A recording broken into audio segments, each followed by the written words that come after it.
하나님 말씀은 히브리서 2장 12절을 먼저 읽겠습니다. 이르시되 내가 주의 이름을 내 형제들에게 선포하고 내가 주를 교회 한가운데서 찬송하리라 하셨으며, 신구약 연결고리 히브리서 원전 강해 2장 오늘 첫 번째 시간입니다. 교회 한가운데서 찬송하실 예수님이라는 제목으로 말씀을 나누겠습니다.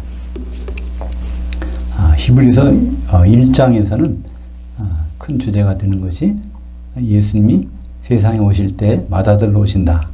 그것도 세상이 아니라 오이쿠메네, 하나님의 거주지, 성도들의 거주지로 오신다고 되어 있습니다. 그리고 이제 1장 14절에는 천사들을 구원받을 상속자를 위해서 천사들을 붙여주셨다, 이런 말씀이 나왔습니다.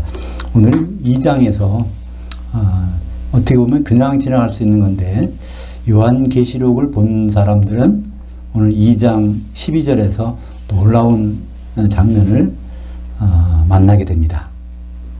한 번 더 읽어볼까요?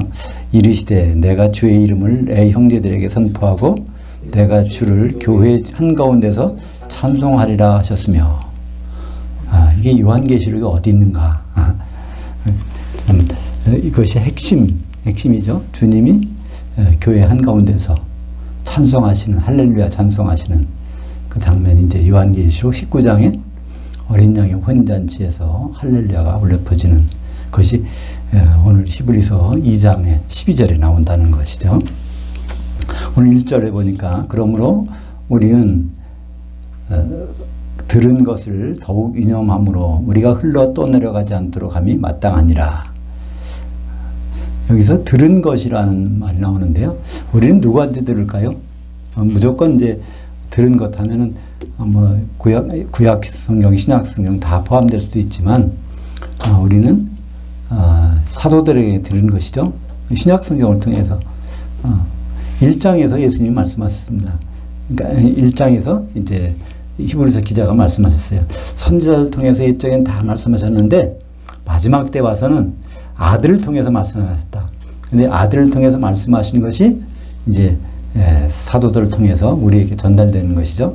그래서 우리는 들은 것을 놓치면 안 된다는 거죠. 그러면 흘러 떠내려간다는 말씀, 떠내려가지 않도록 조심하라. 그러니까 어디에 서 있으면 흘러 떠내려갈까요? 강가에, 바닷가에 서 있으면 떠내려가겠죠. 그러니까 히브리서는 히브리인들에게 보낸 편지고, 히브리인은 성경적으로는 유대인들을 가리키지만, 아브라함이 성경에서 최초의 히브리인이라고 창세기 1장 14절에 나오죠. 근데 히브리인이라는 것은 강을 건넜다. 그러니까 이미 강을 건너, 우리는 이 세상에 살고 있지만 이 세상 사람이 아닙니다. 우리 본향은 따로 있어요. 근데 강을 건너서 바로 거기에 강변에 있으면, 또 바닷가에 있으면 언제 휩쓸려 갈지 모른다는 거예요. 해일이 있다든지 파도가 친다든지. 그래서 믿음의 산으로 올라가야 된다는 것을 말씀하고 있습니다. 2절에 보니까 천사들을 통하여 하신 말씀이 견고하게 되어 모든 범장과 순종하지 아니함이 공정한 보응을 받았거든. 이것은 무엇이죠? 천사들을 통하여 하신 말씀. 이거는 신약 성경이 아니고 구약 성경. 그러니까 모세가 시내산에 올라가서 하나님한테 받긴 받았는데, 신약 성경 스데반이 증언하다가, 돌을 맞으며 증언하다가 하는 말이 사도행전 7장 53절에 너희는 천사들이 전한 율법을 받고도 지키지 아니하였도다. 그래서 구약 성경 천사가 준 것도 안 지켰을 때 반드시 멸망하게 돼 있는데, 심판을 받게 돼 있는데, 천사 중에서 최고 그분한테 들은 말을 헛되이 받으면 안 된다는 것입니다. 상대적으로 이제 예수님이 하신 말씀과 구약에서 들은 말씀과의 차이점을 얘기하는 것이죠. 3절에 보니까요, 우리가 이같이 큰 구원을 등한히 여기면 어찌 그 보응을 받으리요.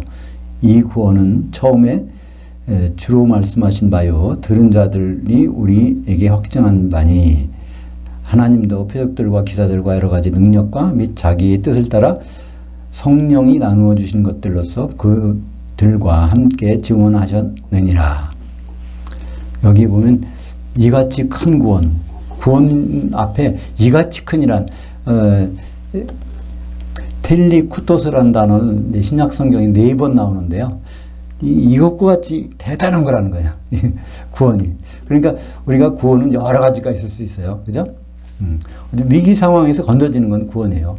병이 낫는 것도 구원이고, 또 문제가 생겼는데 해결되는 것도 구원이고, 죽을 고비에서 살아나는 것도 구원이고, 그렇지만 우리 성경에서 나오는 근본적인 구원은 영이 죽은 상태에서 살아나는 것. 그것이 거듭난다고 그러죠.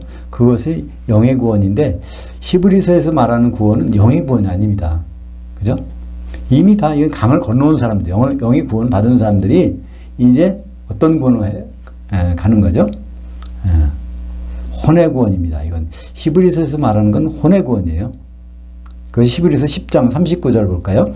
우리는 뒤로 물러가 멸망할 자가 아니요 오직 혼의 구원함에 이르는 믿음을 가진 자니라. 그래서 히브리서에서 말하는 거는 내가 거듭났느냐 안 났느냐 이거 갖고 따지는 것이 아니고, 이제 거듭난 사람들이 마지막 목적지까지 가야 되는데 그것을 혼의 구원이라는 말로 사용하고 있습니다. 다시 말해서 혼의 구원은 결국 무엇이죠? 예수님과 결혼할 단계까지 가는 게 혼의 구원입니다. 한 혼이 되고, 한 혼이 되려면 한 몸을 이루어야 되겠죠? 모든 우리 몸에 있는 지체들은 한 생각으로 움직입니다. 머리의 생각으로 움직이니까. 그래서 한 몸이 되는 것이 교회고, 그 그리스도의 몸이고, 예수님과 동등한 몸이 되어야 결혼하게 되는 것이죠. 그래서 이 혼의 구원의 내용을, 그것이 이같이 큰 구원이라는, 이게 이제 최종적인 구원이나 마찬가지입니다. 혼의 구원은, 혼의 구원이 되면 결국은 혼인잔치 들어가게 되고, 천년왕국에 들어가게 되고, 그 다음에 이제 백보자 심판대에서 심판관으로 앉게 되고, 새 예루살렘의 성벽을 이루고, 이제 어린 양의 신부로서 나타나는 것을 볼 수가 있습니다. 그래서 여기 순서가 나와 있어요. 이 구원은 처음에 주로 말씀하신 바요. 그러니까 예수님이 말씀하신 것입니다. 들은 자들이 우리들에게 확증한 바니, 예수님께 직접 들은 자는 누구죠? 사도들이죠. 그래서 사도들이 누구에게? 성도들에게. 그래서 성경은 항상 사도와 성도를 구분합니다. 하는 일이 완전히 달라요. 그래서 그걸 구분해서 성경은 나눠지고 있는데, 우리는 그걸 구분 안 하잖아요. 예수님이 복음 전하겠다니까 빨리 가서 복음 전해야 된다. 이건 성경에는 그런 말은 있어요. 복음 전한다 말이 있는데, 누구한테 그 말씀 했는지를 관계없이 그런 말이 있으면 가지고 가서 한단 말이에요. 그러면 성도들이 할 일이 있는데 그거 안 하면 누가 하겠어요? 성도들이 할 일은. 그러니까 성경에서는 반드시 순서를 정합니다. 그래서 주님은 사도들에게 그걸 전해주고, 사도들이 성도들에게 확증한 것입니다. 그것을 할 때 성령께서 같이 증거해 주셨죠. 사도행전 1장 8절에 보니까, 오직 성령이 너에게 임하시면 너희가 권능을 받고 예루살렘과 온 유대와 사마리아 땅끝까지 이르러 내 증인들이 되리라 하시니라. 이것이 명령문이 아니에요. 너희는 가서 빨리 복음 전해, 내 증인 돼. 명령문으로 우리는 알아듣고 있는데, 이거는 예수님이 자기 생각을 표현한 거예요. 누구한테? 사도들한테. 사도들을 증인 삼겠다는 거, 목격자라는 뜻입니다. 증인은 이 목격자로 삼아서 이제 그것을 누가 한다고요? 사도들이 하는 것이 아니라 예수님이 그렇게 하도록 만들겠다는 것입니다. 어떻게? 성령을 통해서. 그래서 예수님을 증언한 분은 크게 셋이에요. 그죠? 그러니까 예수님은 사도들이 증언합니다.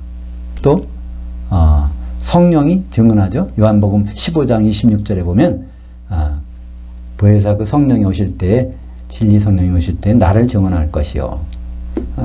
그리고 구약 성경도 예수님을 증언합니다. 그래서 요한복음 15장 27절에 너희도 처음부터 나와 함께 있었으므로 증언하라. 근데 우리말 번역은요, 이게 증언하느니라 이렇게 돼 있어요. 서술문으로 돼 있어요. 이건 명령문입니다. 너희도 처음부터 나와 함께 있었으므로 증언해도 되고 안 돼도 되는 게 아니라 증언을 해야 된다. 반드시. 누구? 사도들이. 그 사도들이 증언으로 우리는 신약 성경을 가지고 예수님을 의도를 알 수 있게 되는 것입니다. 그래서 이 히브리서 10장 39절에 있는 것처럼 믿음의 목적 결국은 혼의 구원인데 그게 또 어디 있습니까? 베드로전서 1장 9절에 있죠. 믿음의 결국 곧 혼의 구원을 받음이라. 믿음의 시작은 뭔가요? 영의 구원이죠. 영이 거듭나는 것. 그래서 이 부분이 기독교가 많이 혼돈하고 있는 거죠. 우리는 구원받았으니까 이제는 됐다. 이 하나님의 구원은 다른 것으로 없앨 수 없는 것이다. 그러니까 완전한 구원이다 생각하는데 그건 이제 시작입니다. 어느 학교에 뭐 대학교라고 해보죠. 대학교에 입학하면은 그게 끝나는 게 아니잖아요. 그 입학 합격했다고 해서 그 끝나는 건 아닙니다. 그러니까 영의 구원도 그걸 영의 구원을 받았다고 해서 끝나는 게 아니죠. 혼인잔치에 들어가는 것이 이제 완전히 이루는 것이죠. 5절 보겠습니다. 하나님이 우리가 말하는 바 장차 올 세상을 천사들에게 복종하게 하심이 아니니라. 여기도 세상이 아니라 코스모스가 아니라 거주지. 그러니까 성도들의 거주지죠. 이것이 천사들에게 이걸 통치하라고 준 것이 아니라는 것이죠. 결국 우리는 예수님의 통치를 받고 또 천년 동안 우리가 땅을 통치하게 될 것입니다. 그것이 히브리서 1장 6절에 나오는 똑같은 세상인데 똑같은 거주지입니다. 또 그가 마다들을 이끌어 그 거주지에 다시 들어오게 하실 때 하나님의 모든 천사들은 그에게 경배할지어다 말씀하시며, 우리는 그냥 이걸 평범하게 읽지만은 이게 다 이해가 가죠. 그가 그 거주지에, 그러니까 성도되어 있는 거 공중에 올라가서 거기를 공중으로 오신다는 거예요.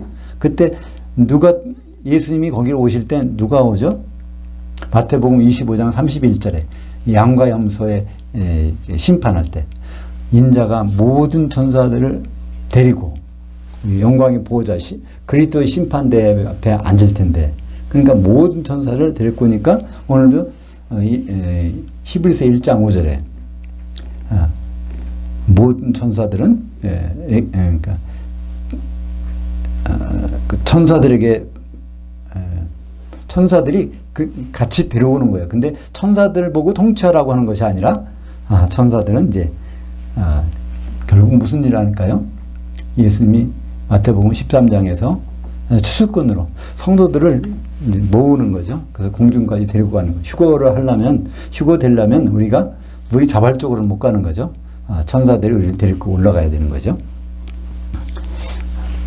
데살로니가전서 4장 17절에 그 후에 우리 살아남은 자들도 그들과 함께 구름 속으로 끌어올려 공중에서 주를 영접하게 하시리니 그리하여 우리가 항상 주와 함께 있으리라. 그러니까 오이쿠메네, 거주지가 공중이라는 것을 알 수 있습니다. 마태복음 24장 14절도 여기 세상이 나오는데 이 세상도 거주지 오이쿠메네, 이 왕국복음이 모든 민족에게 증언되기 위하여 온 거주지에 전파되리니 그제야 끝이 오리라. 그러니까 세상 끝까지, 땅 끝까지 복음 전하면 그때 주님 오신다. 우리는 그렇게 일반적으로 알려져 있죠. 그러나 그것이 아닙니다. 코스모스가 아니라 이 거주지. 그러니까 다시 이런 말을 다른 각도에서 보면 무슨 말일까요? 주님은 구원받을 만한 사람 있는 곳에는 반드시 기회를 주신다는, 그런 사람에게는 기회를 주셔서 복음을 듣게 하시고 그래서 혼의 구원에 이루어도록 해주신다는 것입니다. 그건 주님의 책임이에요. 우리 책임이 아닙니다. 우리가 복음 안 전해서 저 사람들은 잘 못 올까? 그런 게 아닙니다. 그건 주님이 누굴 통해서든지, 그래서 선교사도 있고 또 많은 사람들이 그런 일을 하는 겁니다. 그러니까 모든 사람, 성도일만 하는 게 아니라 지금도 선교사가 있을 수 있어요. 그건 주님이 특별히 택하셔서 특별한 업무를 주신 것이죠. 6절입니다. 그러나 누구인가가 어디에서 증언하여 이르되 사람이 무엇이기에 주께서 그를 생각하시며 인자가 무엇이기에 주께서 그를 돌보시나이까. 그를 잠시 동안 천사들보다 못하게 하시며 영광과 존귀로 멸관을 씌우시며.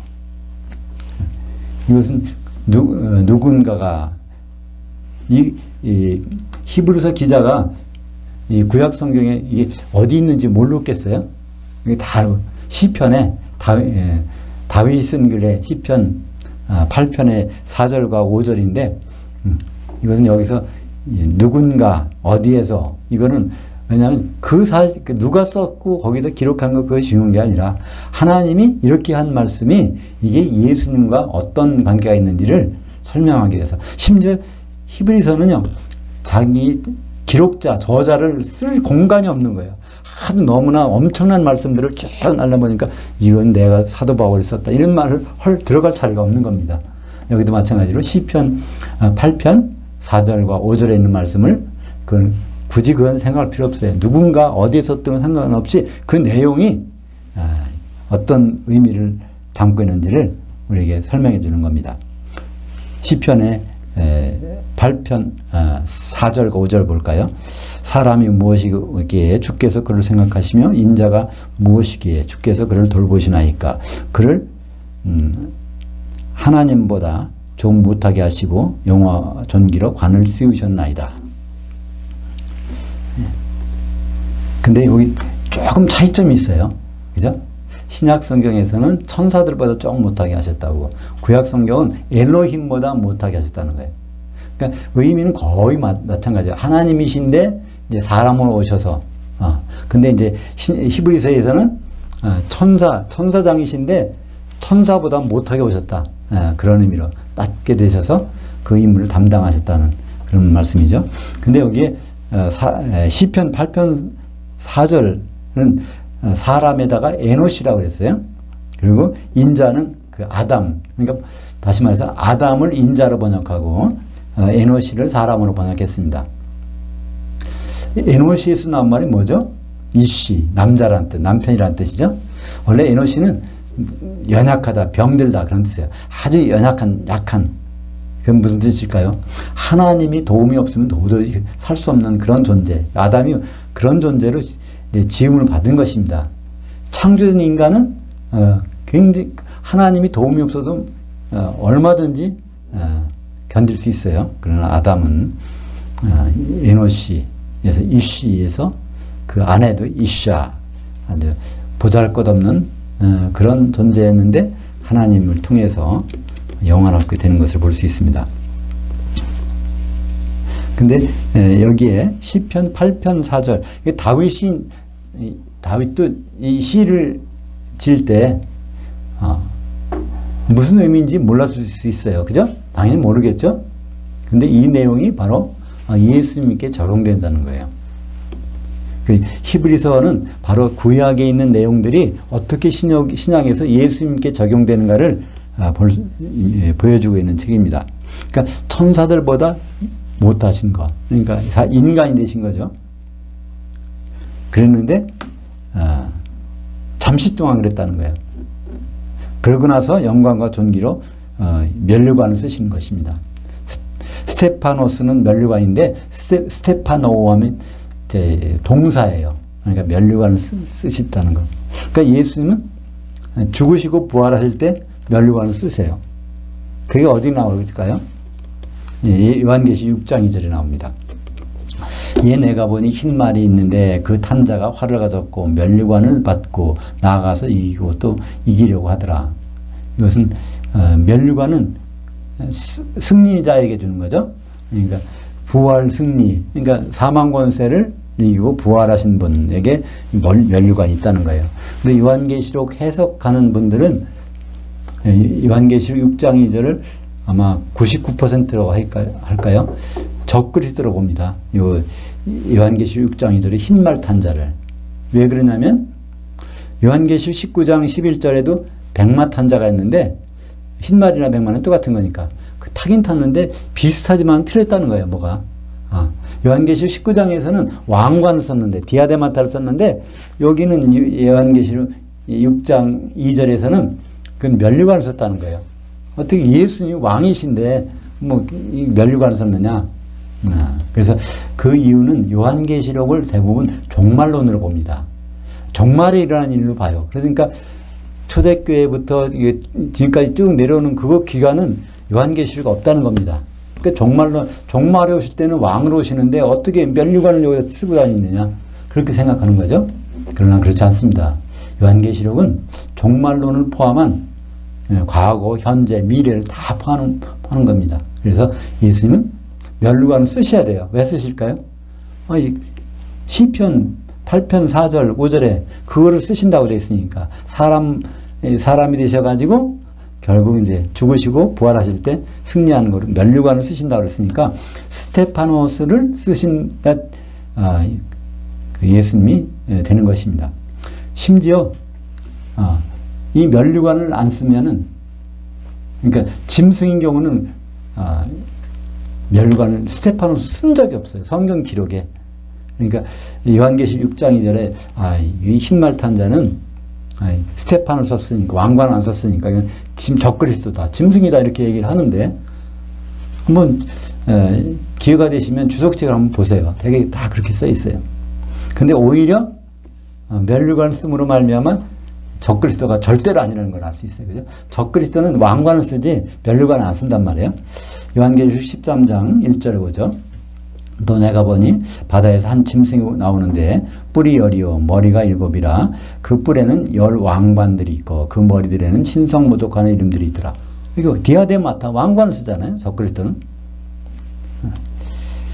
요한계시록 19장 11절에 이거는 이제 요한계시록 6장은 이제 초대교회에 복음 선포되는 것이니까 면류관을 쓰신 거고, 요한계시록 19장은 이제 혼잔치가 끝나고 그리스도의 심판대에서 심판한 장면이니까 이제 왕관을 쓰시니까 당연히 여기는 왕관을 쓰신 것입니다. 내가 하늘이 열린 것을 보니 보라 백마와 그것을 탄 자가 있으니 그 눈은 불꽃 같고 그 머리에는 많은 왕관이 있고 또 이름 쓴 것이 하나가 있으니 자기밖에 아는 이가 없고.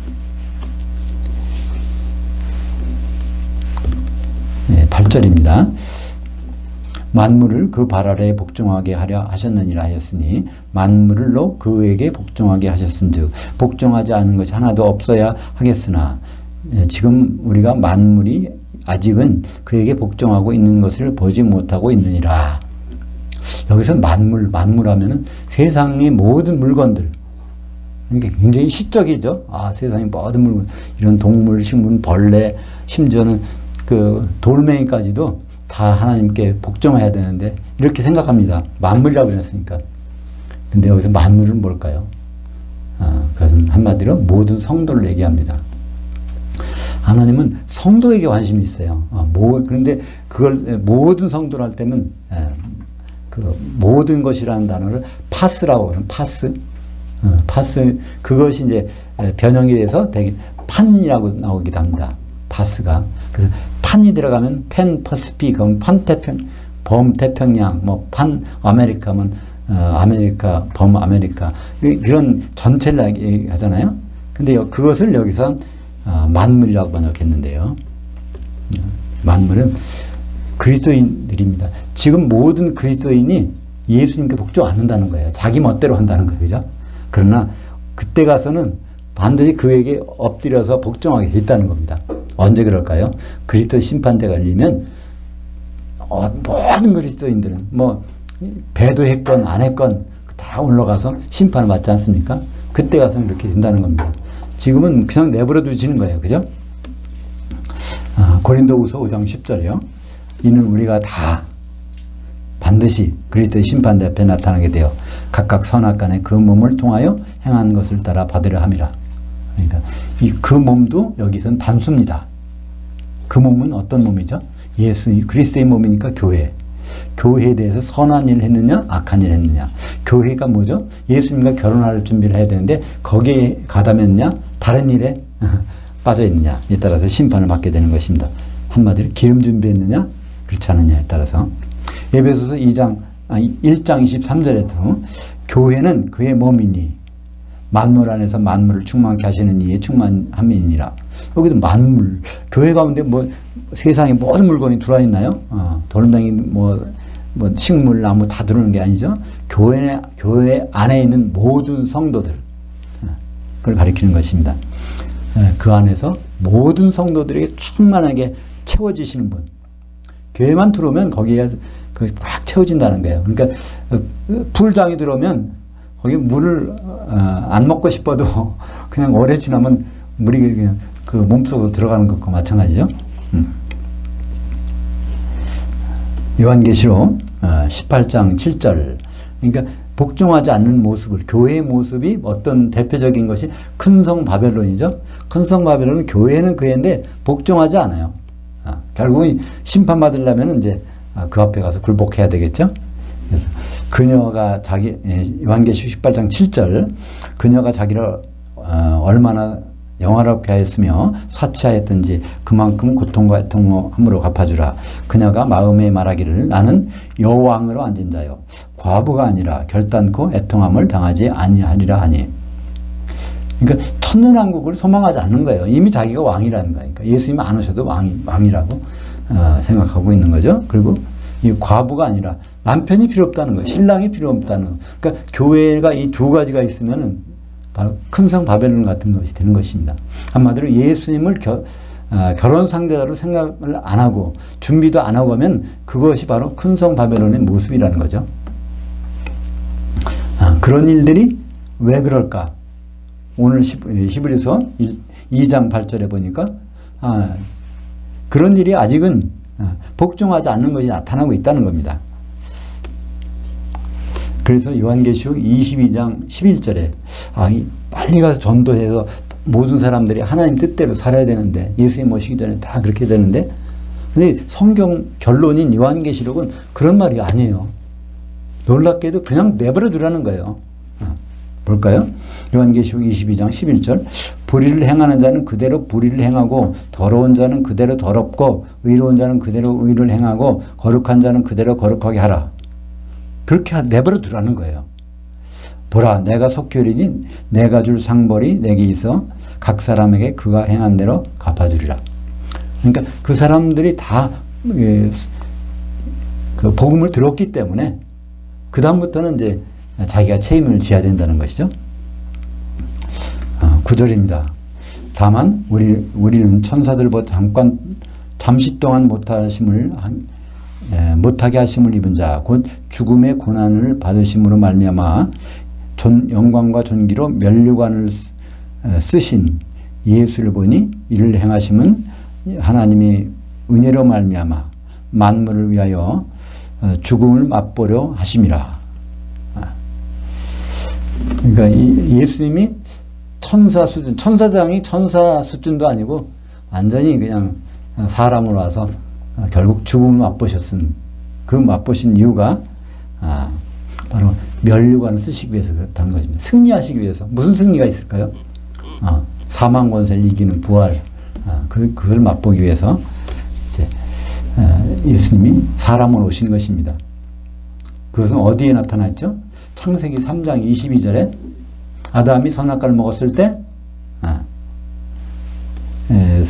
여호와 하나님이 이르시되 보라, 이 아담이 선악을 아는 일에 우리 중 하나와 같이 되었으니 그가 그의 손을 들어 생명나무도 열매도 따먹고 영생을 가노라 하시고.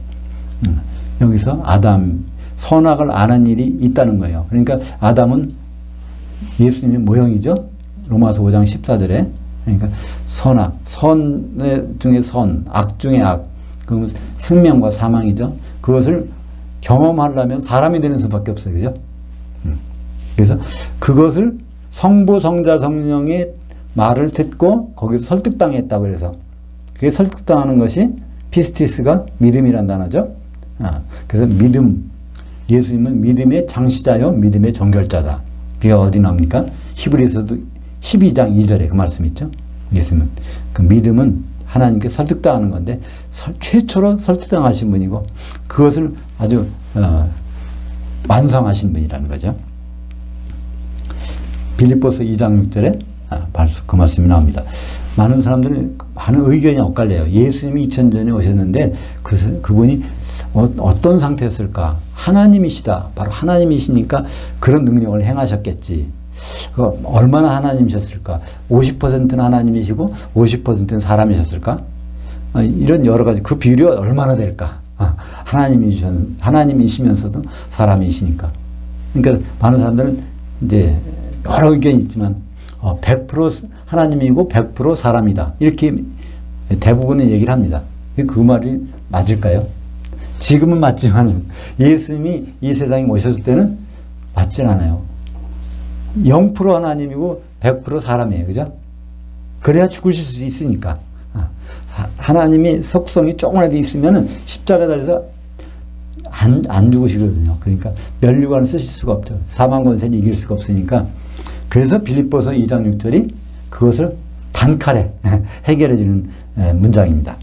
그는 근본 하나님의 본체시나 하나님과 동등됨을 취할 것으로 여기지 아니하시고 오히려 자기를 비워 종의 형체를 가지사 사람들과 같이 되셨고 사람 모양으로 나타나사 자기를 낮추시고 죽기까지 복종하셨으니 곧 십자가에 죽으심이라. 그래서 십자가에 죽는 사도행전 20장 28절 피 흘림은 교회를 사시기 위해서 그러니까 신부를 얻기 위해서 피를 흘렸다는 것입니다. 10절입니다. 그러므로 만물이 그를 위하고 또한 그로 말미암은 이가 많은 아들을 이끌어 영광에 들어가게 하시는 일에 그들의 구원의 창시자를 고난을 통하여 온전하게 하심이 합당하도다. 여기 이제 많은 아들들을 얻는 게 목적이 아니죠. 많은 아들들을 이끌어서 영광의 자리에 데리고 가기까지 그런 일을 하나님 하시게 하시는데 그래서 그런 일을 하시는 때 예수님을 구원의 창시자로 세우셨다는 것입니다. 구원의 리더로 맨 앞장서는 리더로 세우셨다는 것입니다. 그러니까 그 피로 교회를 사셔야 되니까 그래서 이제 많은 아들들을 이끌고 가는 거예요. 어디로 갈까요? 많은 아들들을 데리고 여기저기 왔다 갔다 순회하실까요? 한 곳으로 맞아. 영광의 자리로 가는 거죠. 어린 양의 혼인잔치로 이끌게 되는 것입니다. 그러니까 하나님의 자녀, 예수 믿고 구원받아서 하나님 자녀 되는 것을 하나님께 감사하고 영광 돌리고 그것은 아주 그러니까 한 일부분이에요. 그죠? 하나님 아들로서 끝이면 어떻게 됩니까? 그럼 신랑에서부터 쫓겨나는 거죠. 마태복음 9장 15절에 있는 것처럼 쫓겨날 수가 있다는 거예요. 여기 있네요. 바로 마태복음 9장 15절에 예수께서 그들에게 이르시되 신부실 아들들이 신랑과 함께 있을 동안에 슬퍼할 수 있느냐? 그러나 신랑을 뺏길 날이 있다는 거예요. 그때는 금식할 것이니라. 하나님의 자녀, 하나님의 아들들이 예수님과 결별하는 그것은 그리스도의 심판대에서 일어납니다. 그래서 로마서 8장 29절 볼까요? 하나님이 미리 하신 자들을 또한 그 아들의 형상과 같은 모습을 이루도록 미리 정하셨으니 이는 그로 많은 형제들 중에서 맏아들이 되게 하려 하심이니라. 그러니까 하나님의 자녀들이 결국 뭐가 돼야 되냐면 아들과 같은 그 모습으로 돼야 된다는 거예요. 아들과 같은 모습으로 거룩하게, 흠없게, 점없게 한 몸 된 그런 상태가 돼야 그러니까 신랑과 신부가 동등한 상태가 돼야 결혼식이 이루어지는 거잖아요. 그죠? 그때 하나님의 아들들이 결국은 예수님과 똑같은 수준이 돼야 되는데 그것이 에베소서 1장 5절에도 나오죠. 그리스도로 말미암아 자기의 아들들이 되게 하셨으니 아들들이 되게 하신 그 이유가 있다는 거예요. 아들들이 되는 것은 목적이 아닙니다. 아들들이 되는 것은 아주 목표가 아니에요. 그것은 하나의 과정입니다. 왜냐하면 6절에 그 이유가 나오죠. 에베소서 1장 6절 하반절에 이는 그의 은혜의 영광을 찬송하게 하려는 것이라. 은혜의 영광. 영광이란 단어가요. 영광. 이걸 독사라고 합니다. 독사. 헬라어로. 이거는 동사, 독개오. 도케오에서 나온 동사예요. 이것은 이제 그렇게 드러나다, 그러니까 표현된다는 겁니다. 그러니까 속이 감춰진 것이 드디어 나타나는 거예요. 하나님이 감춰진 생각, 하나님의 비밀이 드디어 나타난 그게 바로 영광입니다. 그러니까 작은 그러니까 지엽적인 작은 부분 가지고 하면 예수님이 십자가에 달리시는 것도 영광이에요. 그죠? 하나님이 어떻게 십자가에 달리시건 안 되는 일인데, 근데 그분은 그거 하실 수 있어요. 그래서 그분이 죽으시는 것도 영광, 그분이 부활하시는 것도 영광, 이런 거 다 모든 것이 영광이에요. 하나님만이 할 수 있는 일이 드러나는 것. 그게 마지막에 드러나는 일이 뭘까요? 그의 은혜의 영광. 남자가 그 부모를 떠나 그 아내와 앞에 한 몸 된다고 하셨는데 그것이 결국 드러났어. 그 은혜의 영광을 찬송하는 그것이 바로 혼인잔치에서 나오는 거 아닙니까? 에베소서 1장은 바로 그 얘기를 하는 것입니다. 은혜의 영광을 찬송하게 하라는 것이다. 그러니까 우리는 보통 찬송하면은 같은 단어를 생각하는데 그 히브리 말에는 여러 단어가 있어요. 노래한다. 쉬라. 그러니까 일반적으로 노래한다는 건 쉬르예요. 쉬라.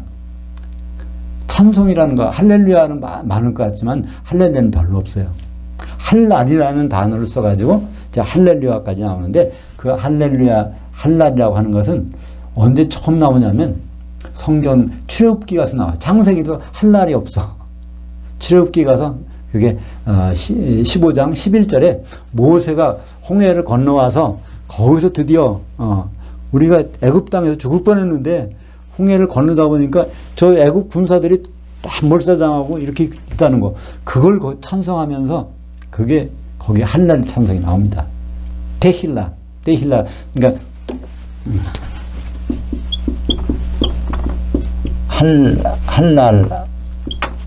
할랄은 이제 찬송한다는 말인데 이 할렐루야의 찬송이 명사형이는 테힐라예요. 모세가 이 테힐라를 했어요. 하나님을 찬송하는 그 최초의 할렐루야 찬송입니다. 그러니까 이제 요한계시록에 15장 2절과 3절에 보면 모세의 노래, 그다음에 어린 양의 노래 이렇게 나오잖아요. 그 찬송을 마지막에 할렐루야 찬송을 가리키고 있는 것입니다. 11절 볼까요? 거룩하게 하시는 이와 거룩하게 함을 입은 자들이 다 한 근원에서 난지라. 그러므로 그들을 형제들이라 부르시기를 부끄러워하지 아니하시고. 그러니까 거룩하게 하시는 이가 누구죠? 피를 흘려서 우리를 거룩하게 했어요. 성도들로 삼으셨어요. 근데 거룩하게 하시는 이, 거룩이란 뜻이 다른 말로 성도들이란 뜻입니다. 그러니까 거룩이라는 말은 하기오스라는 단어를 써요.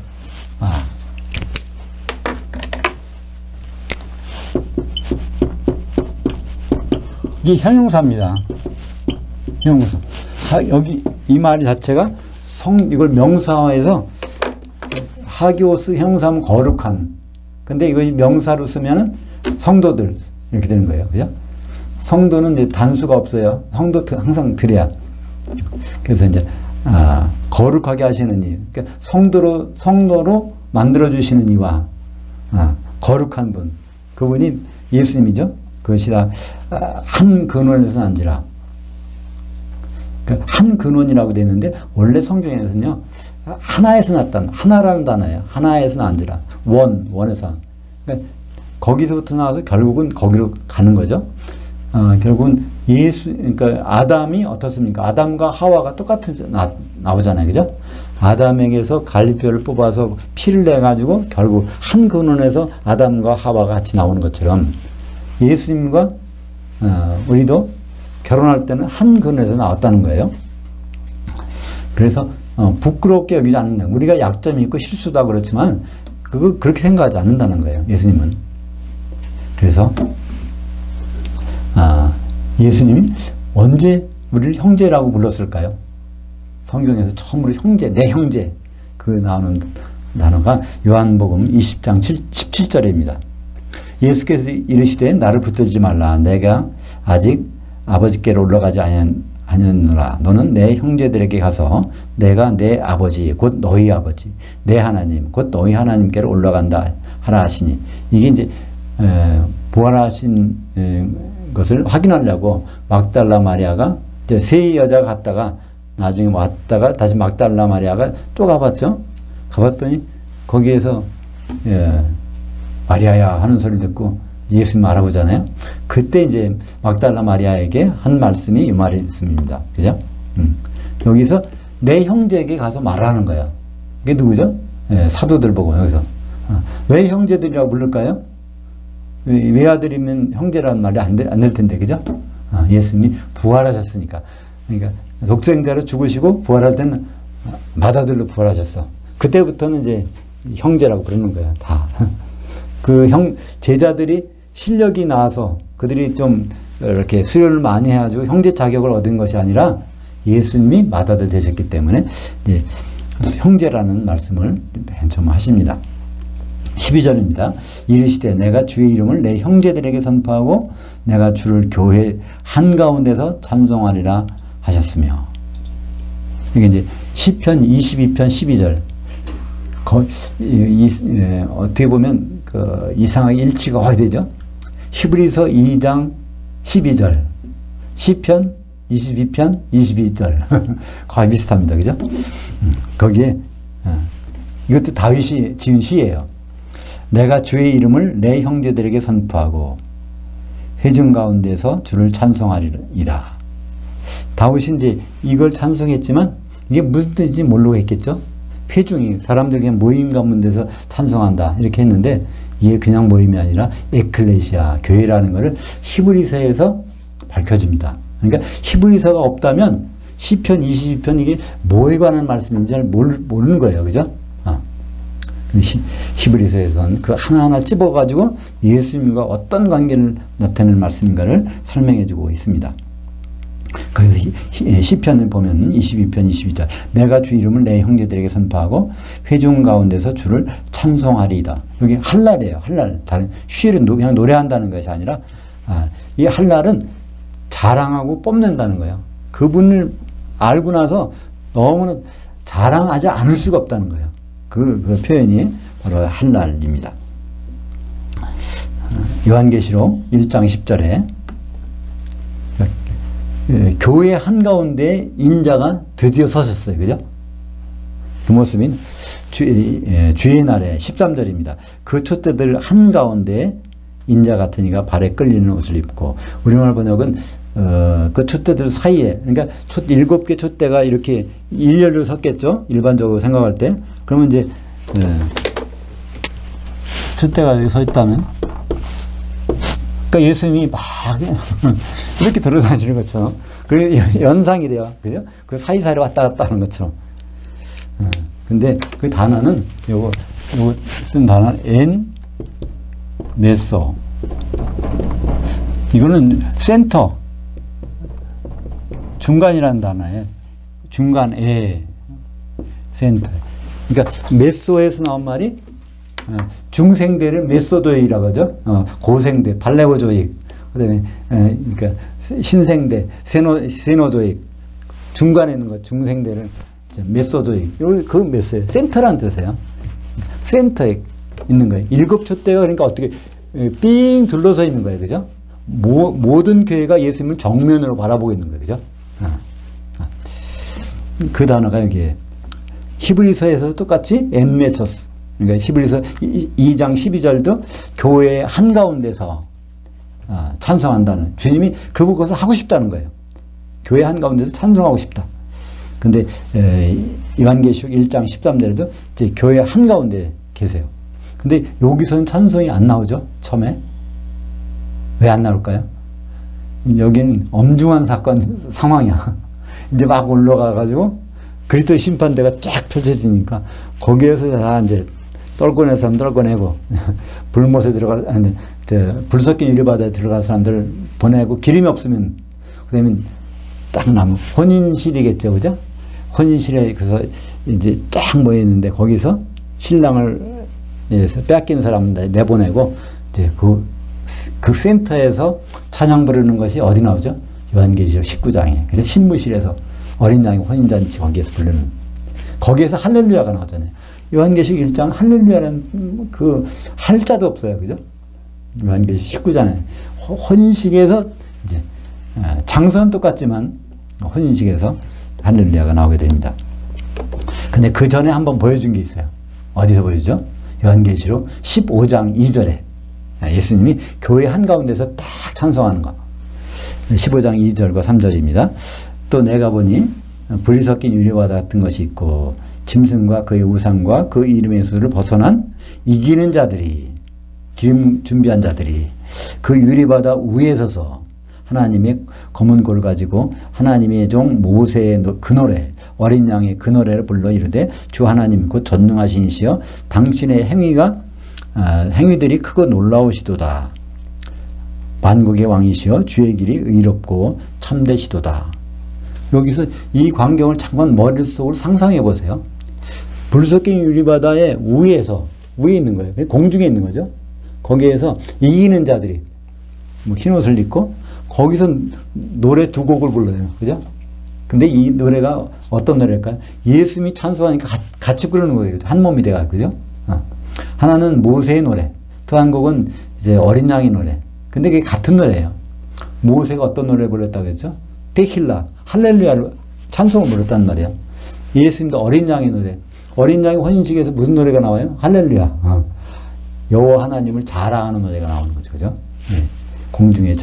공중에서 유리바다 그 밑에는 누가 떨어져 있죠?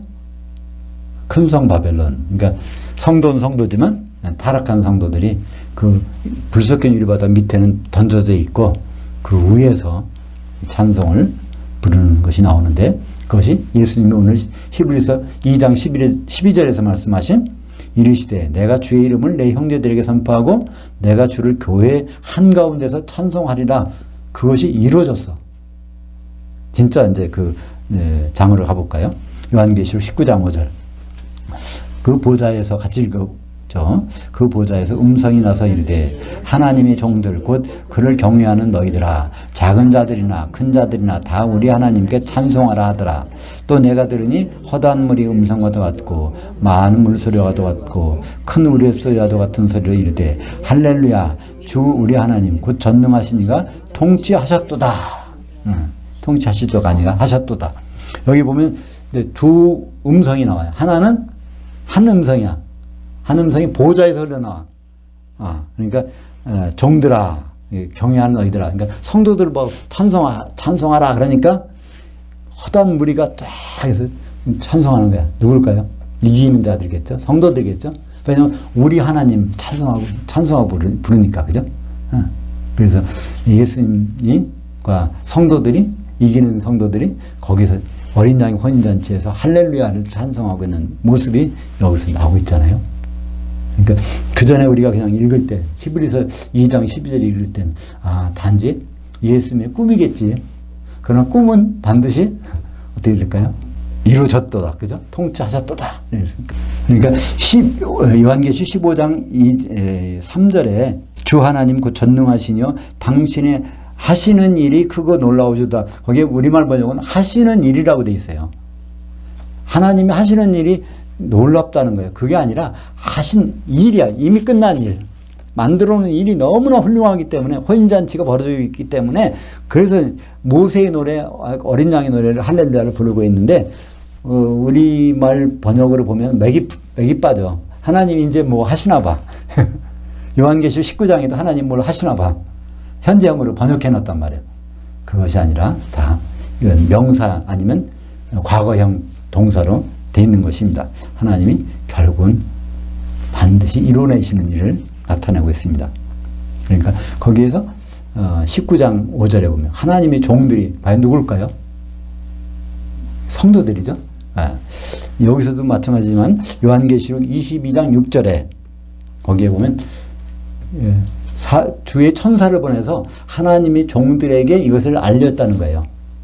근데 22장 16절에 보면 주의 천사를 어디에 보내서 교회들에게 보내서 알게 했다는 거예요. 그러니까 종들과 교회에 있는 사람들과 동격이니까 결국은 교회 성도들이죠. 그러니까 여기에 나오는 19장에 나오는 하나님의 종들도 교회 성도들입니다. 이기는 자들이고 이들이 함께 찬양을 부르는 할렐루야 찬송을 부르는 장면을 우리에게 말씀해주고 있습니다. 기도하겠습니다. 하나님 아버지 감사합니다. 하나님 안에서 예수님의 꿈을 우리에게 소개하셨는데 내 형제들에게 선포하고 하나님을 교회 한가운데서 찬송하신다는 예수님의 의지가 요한계시록에서 이루어진 것을 확인하고 다시 히브리서를 보게 됩니다. 하나님의 경륜 가운데서 우리가 지금 어디까지 왔는지 또 결론은 어디가 되는지를 우리가 알고 주님 만날 준비를 확실히 할 수 있도록 인도하여 주시옵소서. 예수님 이름으로 기도하옵나이다. 아멘.